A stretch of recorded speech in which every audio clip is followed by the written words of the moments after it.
আলহামদুলিল্লাহ, আল্লাহ তাআলার অশেষ রহমতে কিছু এতিম বাচ্চা ও অসহায় মানুষদের এবং আমাদের বাসার ভাড়াটিয়া ও নিকটবর্তী আত্মীয় স্বজনদের একবেলা ইফতার ও খাবারের আয়োজন করতে পেরেছি। হ্যালো এভরিওয়ান, আসসালামু আলাইকুম। আমি ইতিহাসা ব্লগ 10। আজকে 26শে রমজান, 27শে তারাবি। আজকে আমি চাইছিলাম কিছু এতিম অসহায় মানুষ ও আমাদের বাসার ভাড়াটিয়া ও নিকটবর্তী কিছু আত্মীয় স্বজন নিয়ে সবাই একসাথে একটু ইফতার করব। এর জন্য সামান্য কিছু আয়োজন করতে পেরেছি এবং তাদের রাতের একবেলা খাবারের আয়োজন করতে চেষ্টা করছি।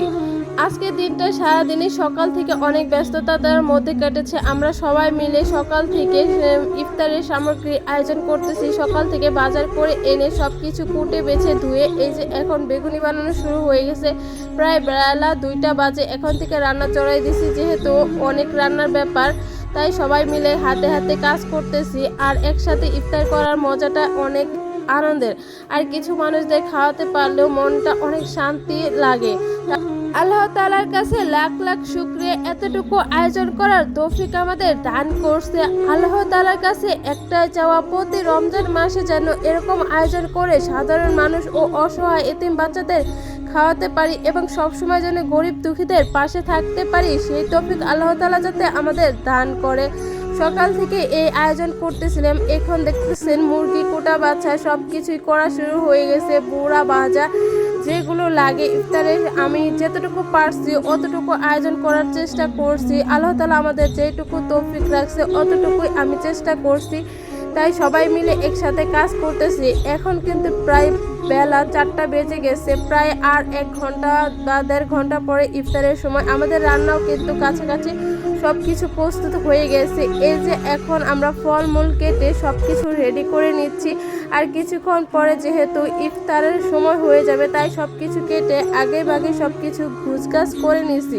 আর কিছুক্ষণের ভিতরে সবাই চলে আসবে। আর আমাদের বাসার ভাড়াটিয়াদেরও কিন্তু একটা হক থাকে আমাদের উপর। তারা সারা বছর আমাদের এখানে থাকে। গরিব অসহায় মানুষদেরও কিন্তু হক থাকে আমাদের উপর। আমাদের যতটুকু সামর্থ্য আছে আমরা ততটুকু দিয়ে যেন তাদের পাশে থাকতে পারি। আল্লাহ তাআলা এই তৌফিকটা যাতে আমাদের দিয়ে থাকে। সব কিছুই কিন্তু রেডি হয়ে গেছে। এখন শুধু রাতের খাবারের আয়োজনটা করার বাকি। এইদিকে ইফতারের জন্য সব কিছু গুছগাছ করে রেডি করে রাখছি। শুধু আজান দিলে সবাই মিলে একসাথে ইফতার করব। এরপর রাতের খাবারের রান্না কিন্তু ওইদিকে অনেকেই করতেছে। সবাই মিলে হাতে হাতে কাজ করলে কোনো কাজই কিন্তু কষ্টের মনে হয় না। আর এরকম কাজ কিন্তু সবাই মিলে একসাথে করলে অনেক আনন্দ লাগে। যাই হোক, আমাদের এদিকে কিন্তু বিরিয়ানির রান্নাও শেষের পর্যায়ে। এই আর কিছুক্ষণ পরে কিন্তু বিরিয়ানিটি হয়ে যাবে। বিরিয়ানি চাল শুধু ফুটতেছে। এইদিকে বিরিয়ানি মাংসগুলো রান্না করা শেষ। এরপরে কিছুক্ষণ পরে বিরিয়ানির রান্নাও শেষ হয়ে যাবে। তারপরে সবাইকে খেতে দিব। এদিকে সবাই কিন্তু ইফতারের জন্য প্রস্তুত বসে পড়ছে।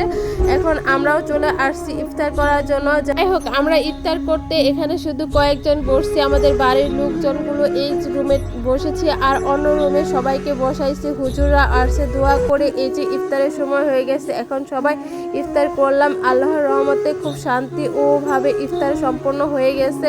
তারপর রাতের খাবারের বাকি। আপনারা সবাই দোয়া করবেন আমাদের জন্য আর সবার জন্যই দোয়া করবেন। আল্লাহ হাফেজ।